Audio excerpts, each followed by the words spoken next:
Throughout history, we've seen how a single leader's decisions can reshape the destiny of an entire nation.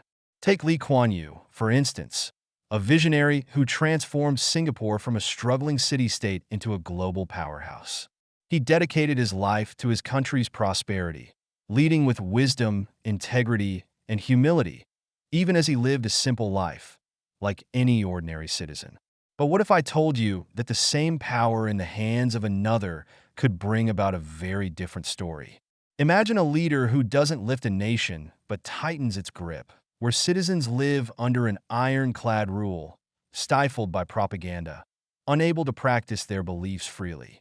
A nation where dissent is silenced, and those who dare to defy the narrative simply disappear, either behind bars or without a trace. Today, we pull back the curtain on one such story, a tale of power, fear, and control. A story that's been buried, ignored, and forgotten, even as it was revered by many world leaders. Yes, even by the likes of Vladimir Putin, who spoke of him with respect. Today, we're diving into the hidden legacy of Uzbekistan's first president, Islam Karimov, a man whose name was synonymous with power, but whose rule brought untold suffering. We will unravel the web of deception, uncovering the lies, exposing the brutalities, the massacres, and the truth that has long been shrouded in silence. Some of the facts we're about to share have remained in the dark for years, concealed behind a facade of respect and authority. If you've never heard of Islam Karimov, or even Uzbekistan, especially if you're watching from the West, this episode is for you.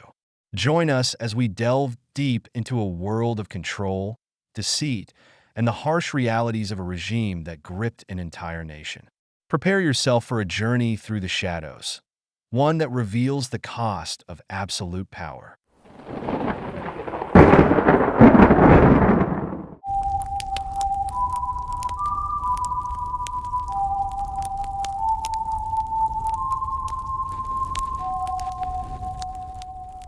When we talk about Karimov's birth, there are two versions of it.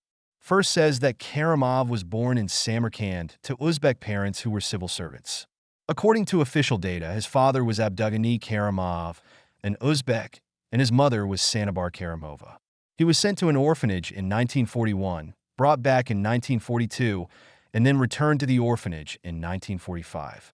And the second, more spread version states that he was indeed born in Samarkand, but he was never given to an orphanage. Instead, he was raised by his parents, who were indeed Abdugani Karimov and Sanabar Karimova.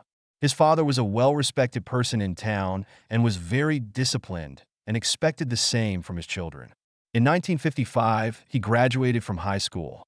In 1960, he graduated from the Central Asian Polytechnic Institute, now Tashkent State Technical University, with a degree in mechanical engineering. He started his career as an engineer, eventually joining the Ministry of Water Resources of the Uzbek Soviet Socialist Republic.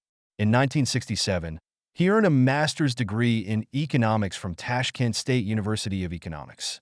From 1966 to 1986, he worked his way up the ranks in the Uzbek State Planning Committee, from chief specialist to department head to Minister of Finance of the Uzbek SSR, chairman of the State Planning Committee, and deputy chairman of the Council of Ministers of the Uzbek SSR.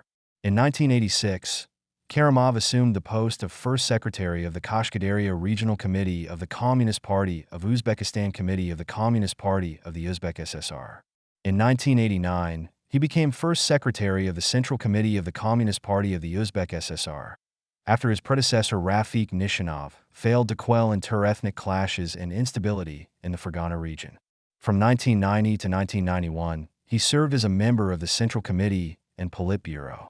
On March 24, 1990, he was elected the first president of the Republic by the Uzbek Supreme Soviet. On August 31, 1991, 10 days after the attempted coup in Moscow, Karimov declared Uzbekistan to be an independent republic, the second of the Central Asian republics to do so, after neighboring Kyrgyzstan. September 1st was declared Uzbekistan's Independence Day. The Uzbek Communist Party, UCP, changed its name to the People's Democratic Party of Uzbekistan. In the December 1991 presidential election, 87.14% of the public cast their votes for Karimov and 12.5% for his rival Mohammad Salih, chairman of the Irq Freedom Party. I also want to touch his personal life a little bit, but his whole family is a different topic because there are a lot of controversies going on. Talking about his personal life, Karimov married his first wife, Natalia Petrovna Kukmi, in 1964, and they had a son together, Pyotr, before divorcing. Karimov's wife, Tatyana Akbarovna Karimova, whom he married in 1967, is of Tatar origin. She is an economist. They had 2 daughters and 5 grandchildren. His elder daughter, Gulnara Karimova, is an Uzbekistani diplomat, professor, and businessperson.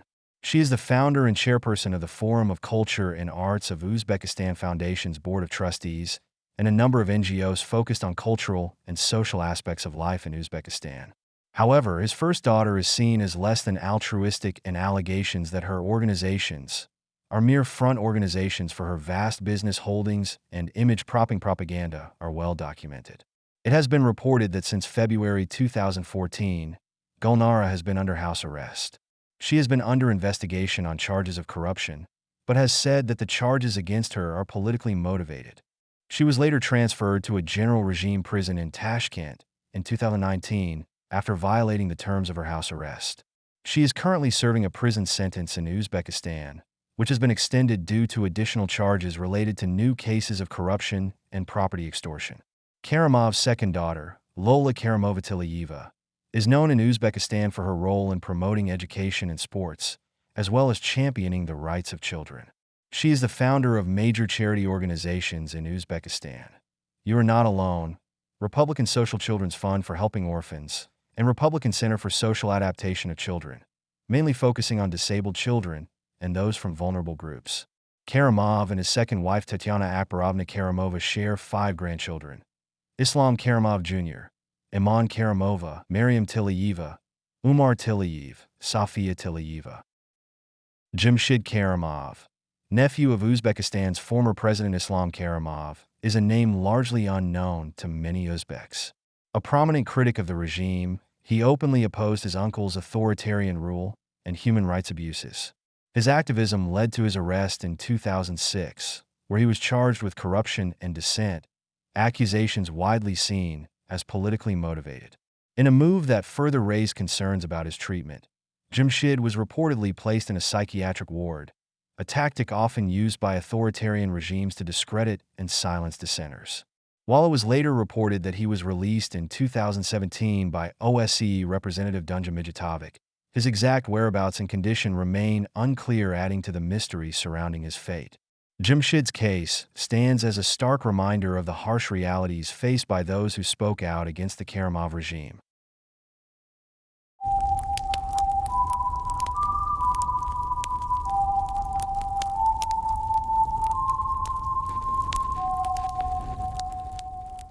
The Namangan incident occurred in December 1991 in the city of Namangan, Uzbekistan. It was a significant event that highlighted the tensions between the emerging Islamic movements and the newly independent Uzbek government under President Islam Karimov. During this time, Uzbekistan was undergoing major political shifts after the collapse of the Soviet Union. In Namangan, a group called Adulat Justice, led by Tahir Yoldash and Juma Namangani, became prominent. They advocated for implementing an Islamic government system. The movement gained traction, especially among the youth, amidst economic struggles and political uncertainty. In December 1991, a large crowd gathered in Namangan, demanding greater Islamic representation and changes in governance.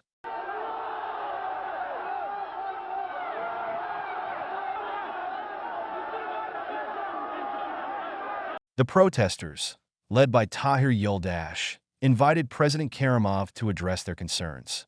During this confrontation, Tahir Yoldash openly challenged Karimov, criticizing the government's secular approach and calling for the establishment of an Islamic state.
Finally, it was Karimov's turn to speak, and what followed was nothing short of a river of lies. This wouldn't be the first or the last time he lied to grab power and hold on to it. It seems like lying runs in the veins of dictators, making grand promises about giving people the moon and stars. Honestly, I wouldn't be surprised if they had a degree in deception. Mandan o'tgan ekan. Kechiring so'rayman hammangizdan. Men bu Namanganda yana bir ikkita masjid bor ekan. Agarki men bilsam birinchi navbatda shu masjidlarga ham borardim. Agar men shu bilmasdan shu ishni qilgan ekanman, yana bir marta tiz cho'kib iltimos qilaman.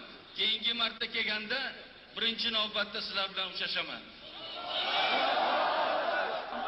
Aybim bor ekan, shunga men hammangizni oldida yuzingizga, ko'zingizga qarab aybimga iqror bo'layapman, kechiringlar meni.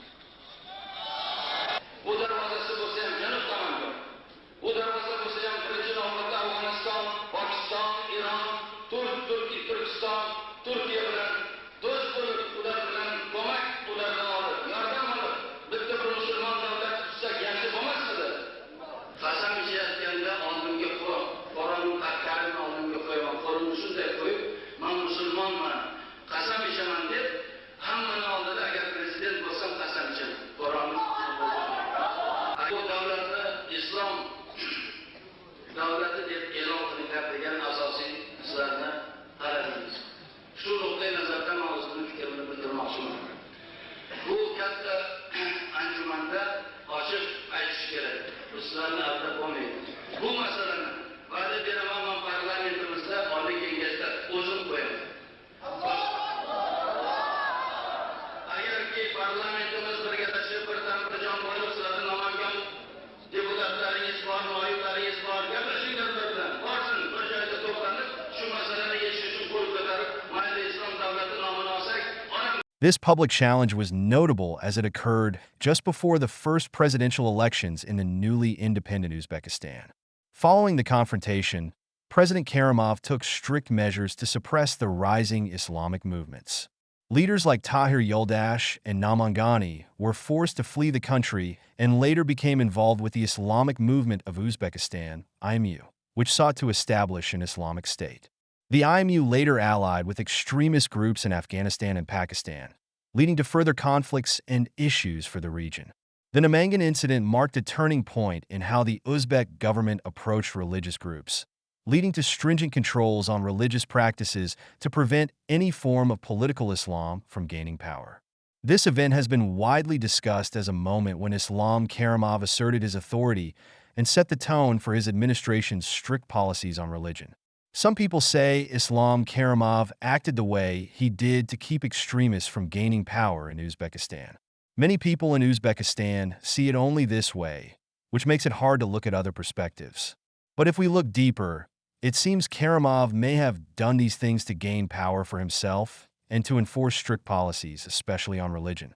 Karimov had a strong distrust of religious people. He believed they would create extremism in the country, but he ignored the fact that many people just wanted to practice their religion peacefully. His policies showed a clear dislike for people who practiced their faith, likely because he feared that if people woke up to his propaganda, they might challenge his power. For Karimov, religious people represented a challenge because, as in many faiths, Islam encourages believers to fear only God, not fellow humans.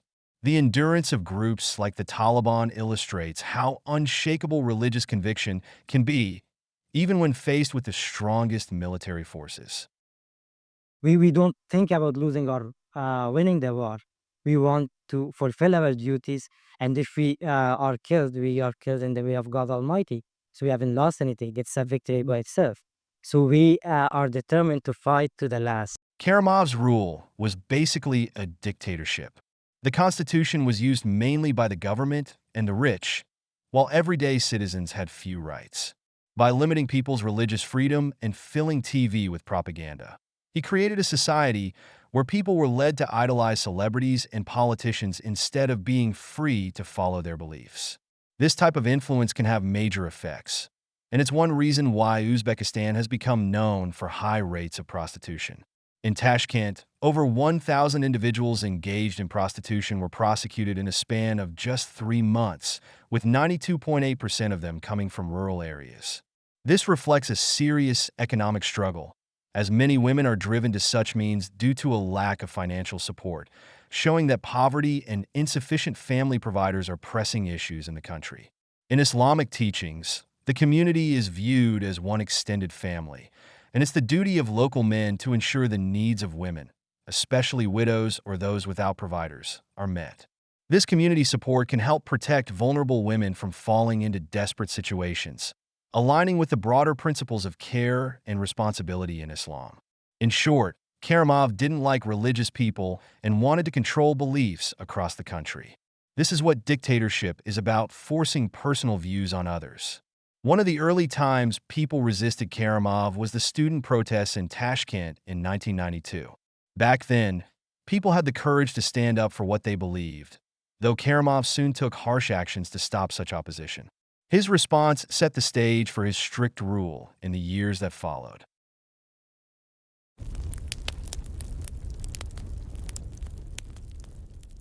In January 1992, Tashkent, Uzbekistan, witnessed significant student protests driven by economic hardships and political tension. Following a sharp rise in food prices and delays in distributing ration coupons needed to purchase essentials, students from institutions like Tashkent State University and the Polytechnic Institute took to the streets. They demanded governmental action, including a direct meeting with President Islam Karimov to address their grievances. The protest initially remained peaceful, but on January 16th, when police forces intervened, clashes broke out. Law enforcement employed forceful tactics, including firearms, resulting in 2 fatalities and many injuries among the students.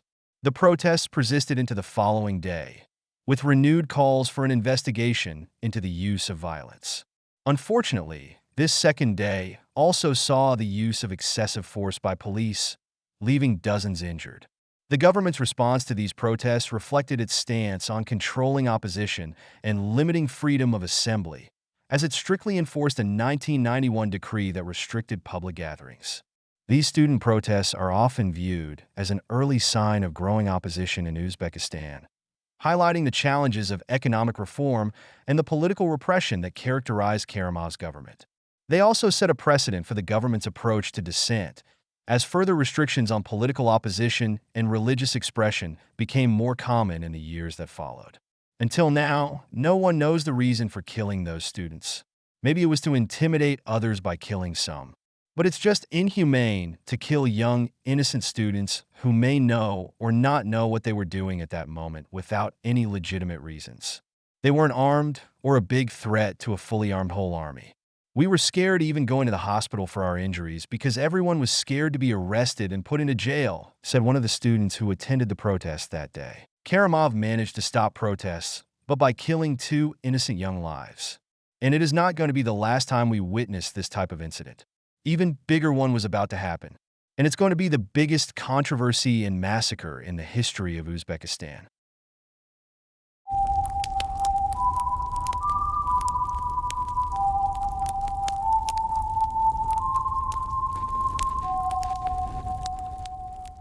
Let's now discuss some of the deceit, trickery, and injustices found in the election process under Karimov's regime. Once he was able to get almost 100% of votes in election. So, how did he manage to do that? In 1995, a few months before Karimov's term was due to expire, his term was extended until 2000 through a referendum. Results showed 99.6% of voters favored extending Karimov's term. The United States criticized the referendum for its lack of public debate and noted several instances where one person cast the votes of an entire family. Following the referendum, in 1996, restrictions on opposition were further tightened through the law on political parties. This law ensured the right to meetings, publications, and elections of opposition parties, but only to those who had registered with the Ministry of Justice. This policy allowed for government blockage of unapproved parties. Political parties based on ethnic, religious, military, or subversive ideas were prohibited. At the time, Karimov publicly stated that he considered the referendum to be a re-election to a second term. which under the Constitution would have required him to leave office in 2000. However, the legislature passed a resolution opposing the decision, leading Karimov to announce he would run for re-election in 2000. In the election held at January 9th, he was re-elected with 91.9% of the vote. The United States said that this election was neither free nor fair and offered Uzbekistan's voters no true choice. The sole opposition candidate, Abdulhafiz Jalilov, implicitly admitted that he entered the race only to make it seem democratic and publicly stated that he voted for Karimov. According to dissident writer Alisher Ilkamov from the Open Society Foundations, 99.6% had elected to keep Karimov in office after his term had expired, but ballots had been created such that it was much easier for voters to cast a yes vote than a no vote. Unmarked ballots, as well as ballots of those who did not vote, were automatically counted as yes votes, while a full black mark under the supervision of authorities was necessary to count as a no vote. Karimov sought another term in the December 2007 presidential election, despite arguments that he was ineligible because of the two-term limit on the presidency. On November 6, 2007, Karimov accepted the nomination of the Uzbekistan Liberal Democratic Party to run for a third term. On November 19, the Central Election Commission announced the approval of Karimov's candidacy, a decision that Karimov's opponents condemned as illegal. Following the election on December 23, 2007, preliminary official results showed Karimov winning with 88.1% of the vote, on a turnout rate that was placed at 90.6%. Observers from groups allied to the Karimov administration, such as the Shanghai Cooperation Organization and the Commonwealth of Independent States, gave the election a positive assessment. However, observers from the Organization for Security and Cooperation in Europe criticized the election as lacking a genuine choice, while others deemed the election a political charade, given that all three of Karimov's rivals began their campaign speeches by singing Karimov's praises. Karimov was re-elected for a new term in the 2015 presidential election. He won 90.39% of votes from a voter turnout of 91.08%. This was his third term under Uzbekistan's current constitution. The election was criticized by the Western media and observers as being rigged, while the Commonwealth of Independent States and the Shanghai Cooperation Organization deemed the election open and democratic. I would say it could have been an unfair election, or perhaps the propaganda was remarkably effective.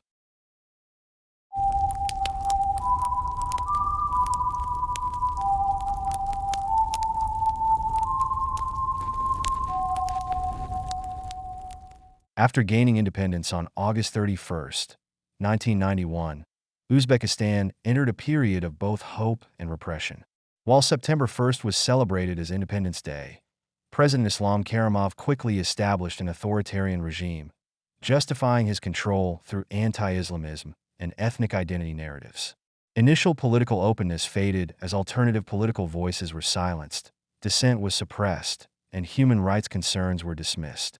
Karimov criticized organizations like the OSCE for focusing on human rights rather than regional security, citing Afghanistan's instability as a justification for his harsh policies.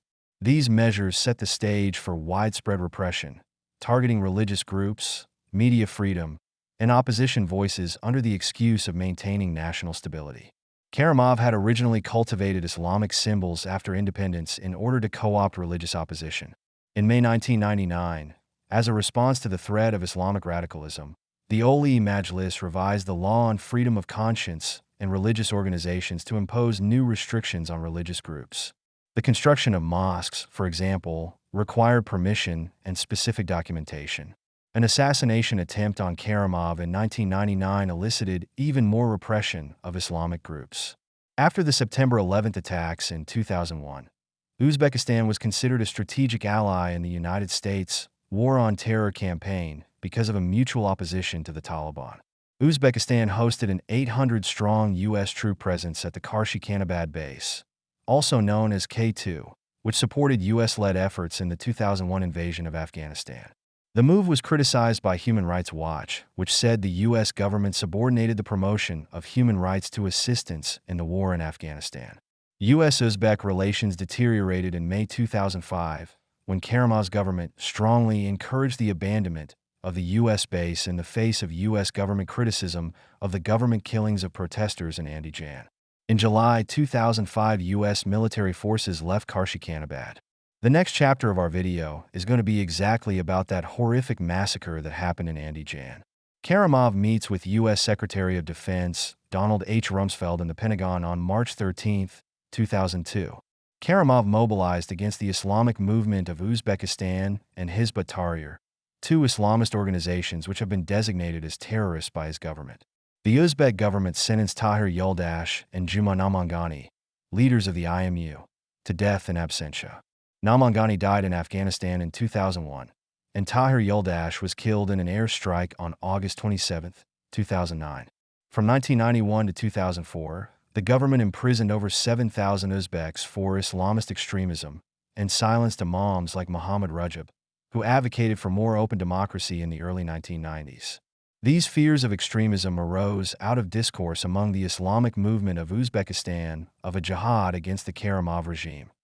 The government of Uzbekistan retains fears of large-scale, all-encompassing anti-state conspiracies, and echoes of Basmachi. Among Karimov's anti-Islamist policies was the purge of Muslim leaders. Karimov led a crackdown on Adulat, a league of Muslim activists. Explicit fears of threats of Islamic extremism also led to a crackdown of displays of Islamic practice in public. The term Wahhabis became the umbrella term to refer to all strains of extremist Islam. It did not necessarily refer to the Islamic sect that originated in Saudi Arabia. Ordinary practicing Muslims have been targeted and jailed without trial, and frequent use of torture and occasional disappearances have been reported. In 2005, Karimov banned the Muslim call to prayer from being broadcast in the country. The ban was lifted in November 2017 by his successor, Shavkat Mirziyoyev. Human Rights Watch reported routine torture, including beatings, electric shocks, and psychological abuse, as part of a broader campaign against independent religious expression. The Fergana Valley, including cities like Margolin, saw extensive crackdowns due to its strong Islamic traditions. Muzaffar Avazov and Kuznetsyn Alimov were victims of severe torture and abuse in Uzbekistan's Jaslik prison, notorious for its brutal treatment of religious prisoners under the Karimov regime. Both men were reportedly targeted for their religious beliefs, including practicing Islam outside state controls. Muzaffar Avazov, a father of four, was subjected to horrific torture, including being immersed in boiling water, leaving 60 to 70% of his body burned. His body also bore evidence of severe beatings and mutilation. Kuznetsyn Alimov, similarly, was placed in punishment cells for extended periods and suffered beatings. I've seen how intelligence officers wear off the gas mask from his head. And yes, this gas mask was stick to his skin. Stuck to the And I understood that he has been tortured by hot water. This is boiling water, yes, sometimes. And they flow the very hot water, and immediately they flow very cold water. So this is excruciating yeah. pain. And there are some suggestions that some people are killed like this, they're boiled alive. I think a lot of people have been killed due to a torture with hot water. Both deaths in 2002 highlighted the systematic use of torture in Uzbek prisons, prompting international condemnation, including from Human Rights Watch. Under Islam Karimov's administration, Uzbekistan faced widespread criticism for human rights abuses, including torture, censorship, and media control. Craig Murray, a former British ambassador, highlighted atrocities such as torture and the boiling alive of prisoners, while the UN reported systemic torture in the judiciary. Despite constitutional guarantees for press freedom, the state heavily censored media, controlled editorial content, and suppressed opposition publications. Karimov's regime used propaganda to maintain control, banning critical publications and limiting foreign media. While some censorship measures were briefly lifted in 2002, tighter controls were quickly reinstated. Prohibited topics included corruption, political opposition, and Islamic groups. Students were also forced into unpaid labor during the cotton harvest, and Karimov's repeated re-elections drew widespread criticism for lacking democratic legitimacy. يا نفس إن لم تظفري لا تجزعي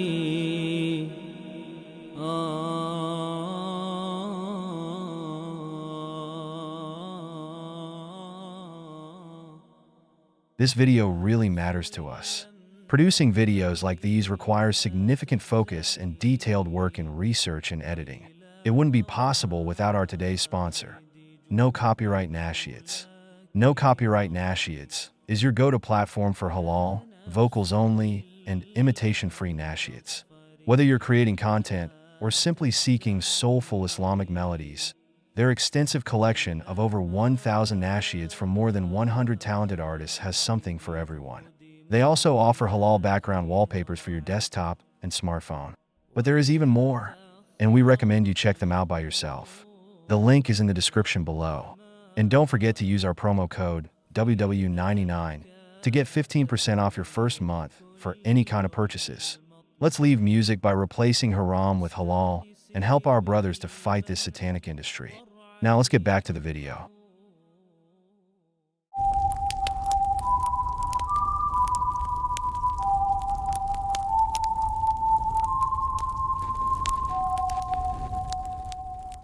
The Andijan massacre was a turning point in Uzbekistan's history. It happened against a backdrop of economic hardship, political repression, and growing discontent with the Karimov regime's policies. Located in the Fergana Valley, Andijan was one of Uzbekistan's poorer areas, struggling under high unemployment and inflation. Many locals were also frustrated with the Karimov government's corruption and restrictions on religious freedoms.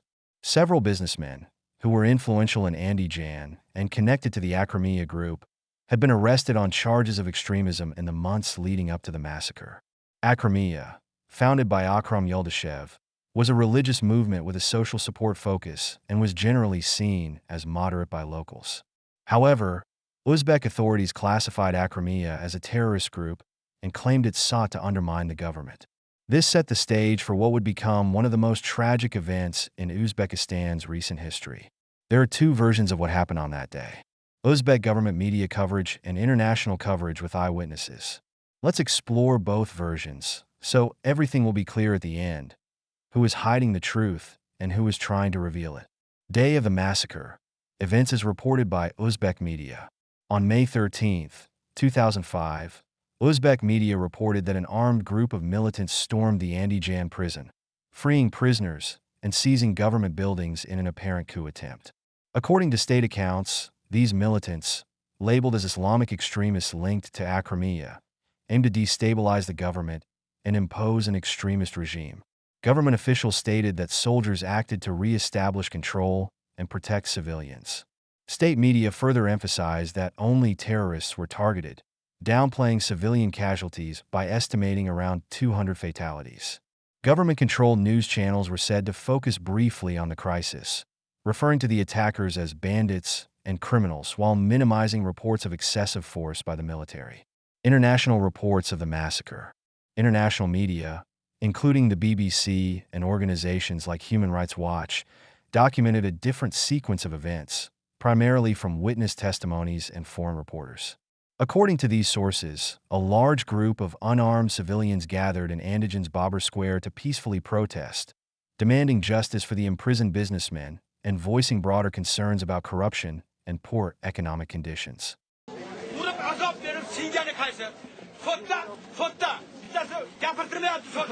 Qanaqa cho'g' odil sot bu. Haligi 3 oydan beri sot qilyapti, haligi o'tiring o'n desa, gap berilmaydi ekan.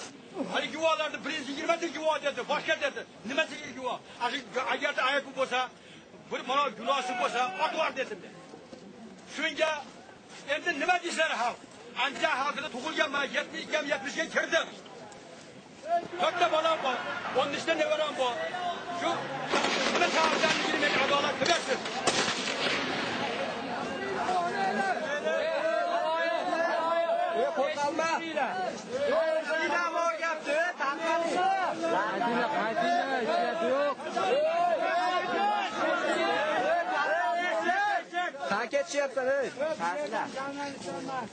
Around midday, government troops reportedly surrounded the square.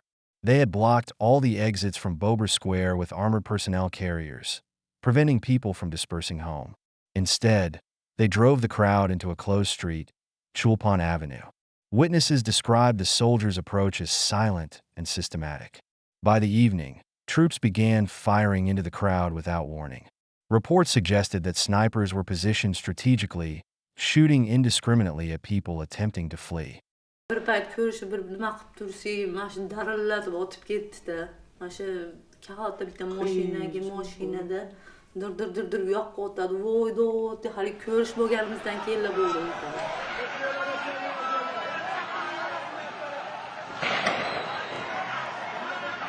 Ölüylərdə bol kişilər hakimiyyət tomonga sudrab olib kelyapti, yaradorlarni olib ishlab olib. Hali yetti ko'rib turib, bor edi olmay qoldim. Hali ölüylərdə yaradorlar ko'p. Qo'qiyapman, bor edi degan, hali o'taveradi degan narsa kelyapti. Bir payt ancha o'tirsak, tepadan vertolyot uchyapti-da. Mashina bir 2-3 marta aylanib, hammasi Andijanning odamlar tanimaysiz, rosa ko'p miting qilishni boshlab ketishdi. Karimov keldi shekilli, Karimov keldi, dardimizni aytamiz, boshlandi. Why didn't they run away? They thought President Karimov was coming, and there was a rumour that Uzbek TV was filming. They thought they'd be on the state news, heard, recognised, real. I think by now the demonstration had a life of its own. This was no longer about 23 businessmen, it was about everybody. They had crossed a line. There was nowhere to run now, no way back.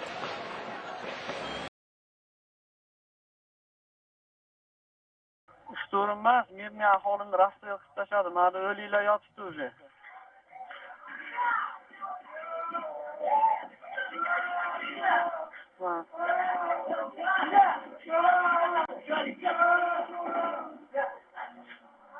Bular kim baqirayotgan bular?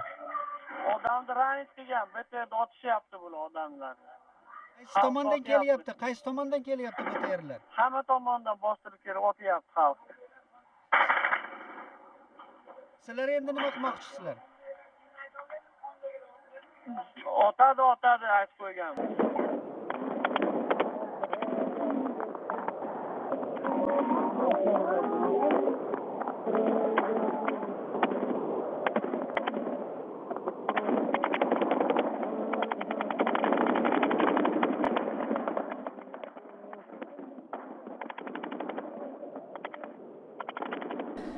Hali dovdirab qayoqqa yurishdim bilmayman. Hali yerda turibman, yo'q ketishim bilmayman. Hali qatib qolganman-da haligi nimada turib.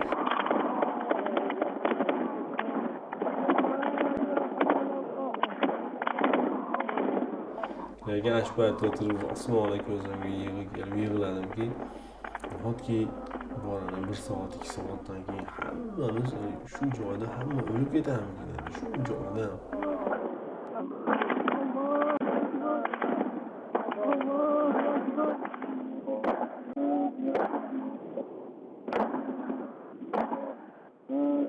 The last time we called Sharif, he just held his phone out. He recorded his friends' prayers as they died before he was shot himself.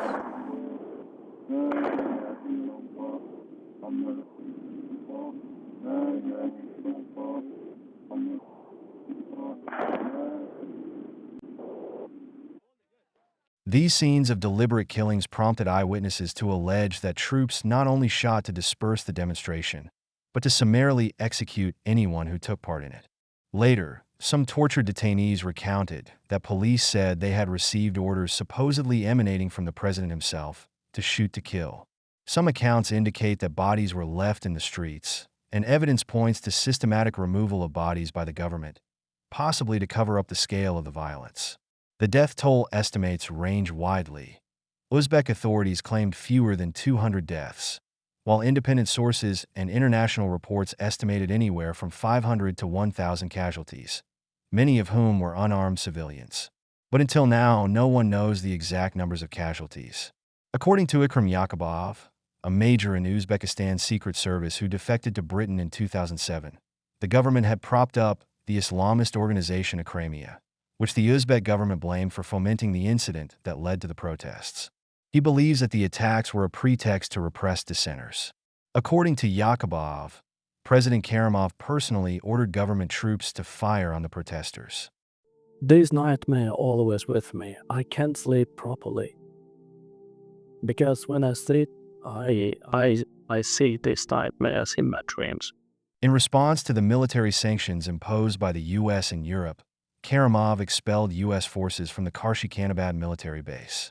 Following the massacre, Uzbek authorities shut down local and foreign news coverage, restricted journalists, and barred international investigations into the incident.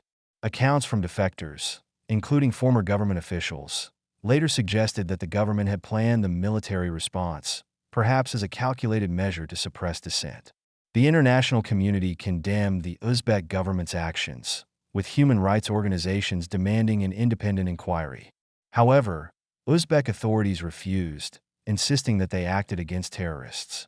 The United States and the European Union imposed sanctions, though some were lifted years later. The Andijan massacre remains a contentious subject in Uzbekistan. The government's tight control over information means that the full extent of the violence is still obscured, leaving many families without closure and fueling debates about human rights in Uzbekistan to this day. The Andijan massacre has left a lasting impact on Uzbekistan's political climate. The government's crackdown on dissent following the massacre led to further restrictions on free speech, with journalists, opposition leaders, and activists facing harassment or exile. Inside Uzbekistan, many survivors and families of victims still live with unanswered questions, as the government maintains firm control over the narrative and has discouraged public discussion of the event. For many, Andijan symbolizes the Karimov regime's authoritarianism, and it remains a taboo topic within Uzbekistan, even years after Karimov's death.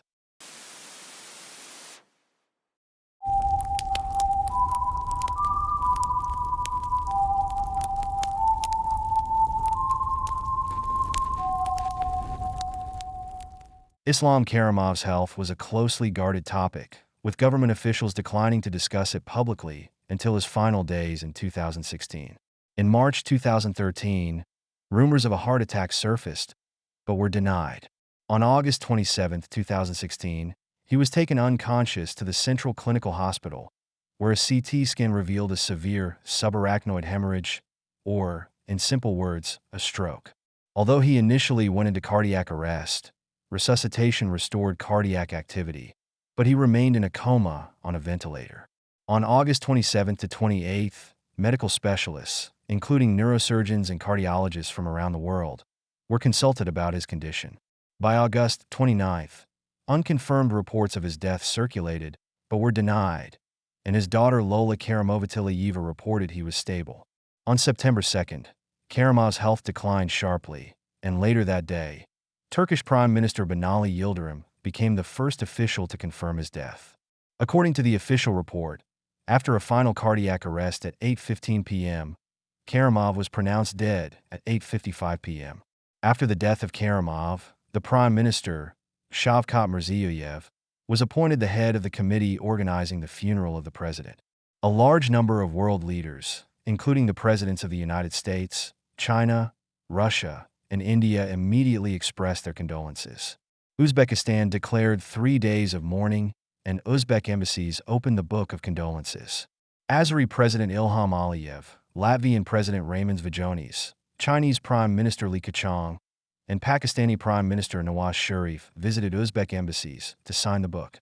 On September 3rd, thousands of people lined the streets of Tashkent for Karimov's funeral procession, throwing flowers at the cortege, as he was taken to the airport to be flown to his native Samarkand, where he was buried. His funeral service was held at Registan Square, a UNESCO World Heritage Site. The ceremony was attended by delegations of 17 foreign countries, including Emomali Rahman, President of Tajikistan, Gurbanguly Berdimuhamedov, President of Turkmenistan, and Ashraf Ghani, President of Afghanistan. Following his passing, several world leaders paid their respects at his gravesite, including Russian President Vladimir Putin and Kazakhstan's President Nursultan Nazarbayev.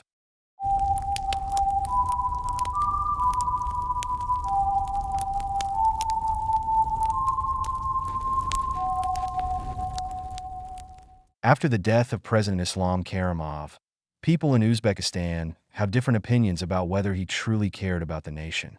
A major reason for this debate is his strict rules, especially regarding religion. As we mentioned multiple times throughout the video, Karimov did not allow people to openly practice their religion. For example, he banned long beards, group prayers, and hijabs. He also cracked down on freedom of speech by imprisoning journalists and anyone who opposed him. In one extreme case, he even sent his nephew to a psychiatric ward to silence him. Many Uzbeks felt restricted, unable to freely practice their faith or express their opinions, even though the Constitution guarantees these rights.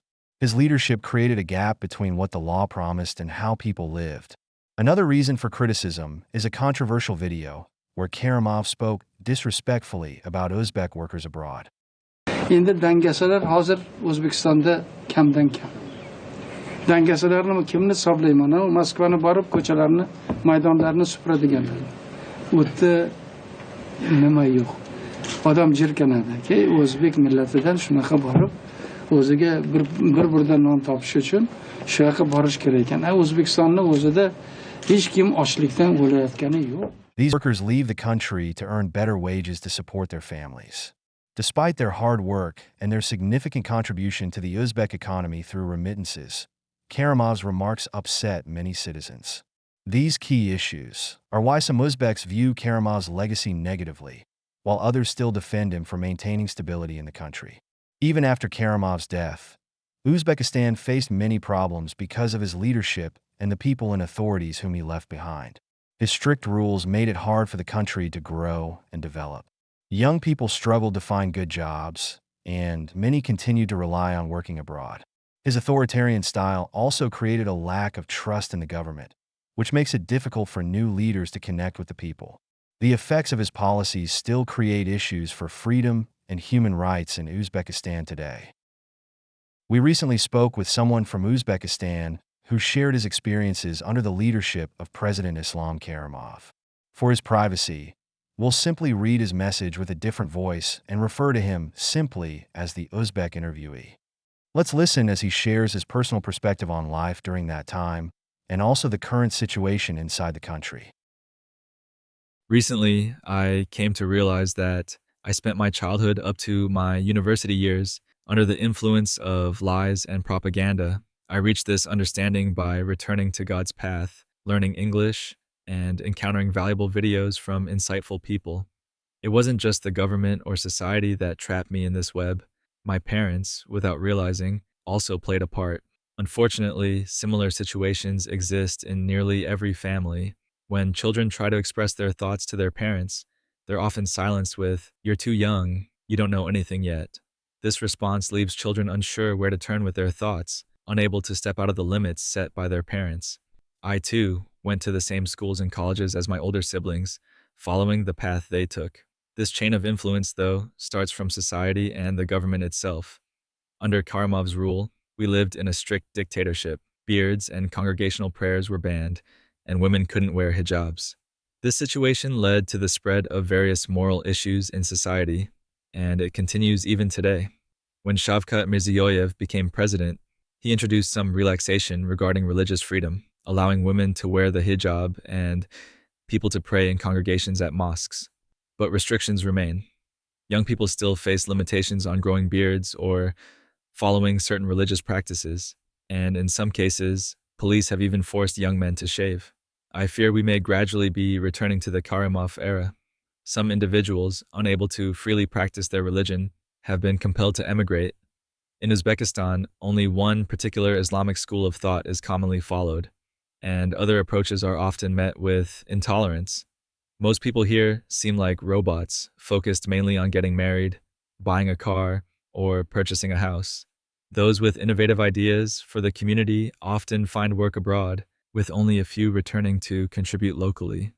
I hope my words reach many and help them understand the situation here. May God guide us all. Amin.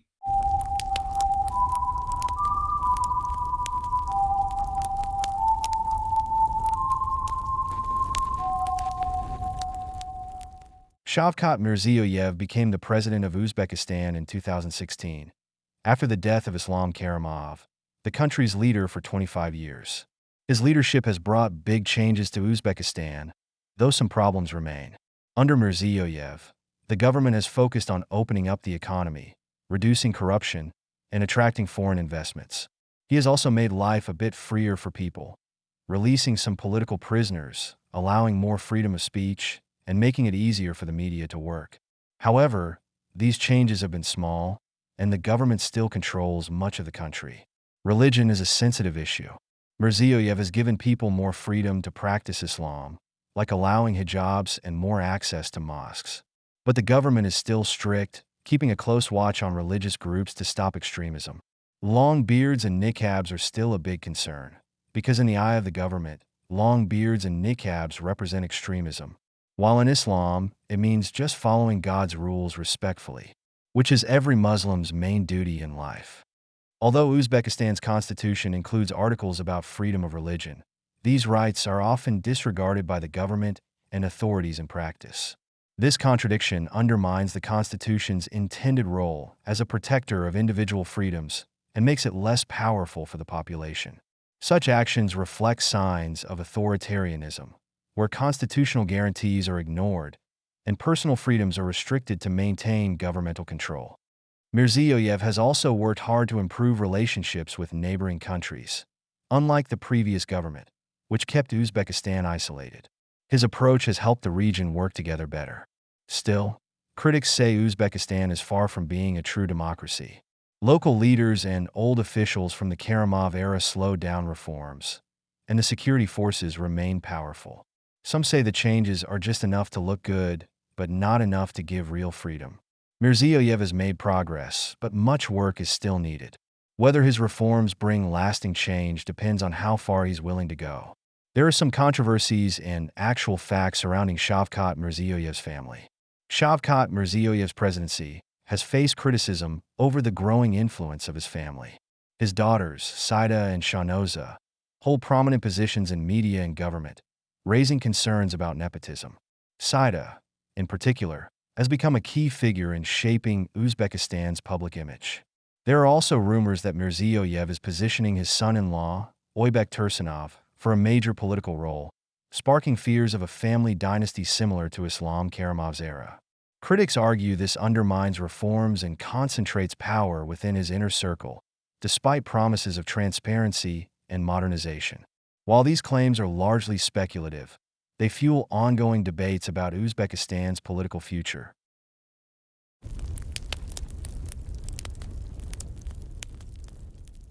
We've just witnessed how dangerous and damaging it can be when a single, morally corrupt individual obtains power. It's a calamity for society and a warning to the world. This was only one story of unchecked power, and there are many more to uncover. Ultimately, the truth will come to light, whether in this world or the hereafter. Our mission is to expose these realities, for there's nothing more valuable than human life in this worthless world. Stay with us as we reveal more truths on this journey, and support us by liking the video, subscribing, sharing, and turning on notifications. And as always, until next time, peace be upon you.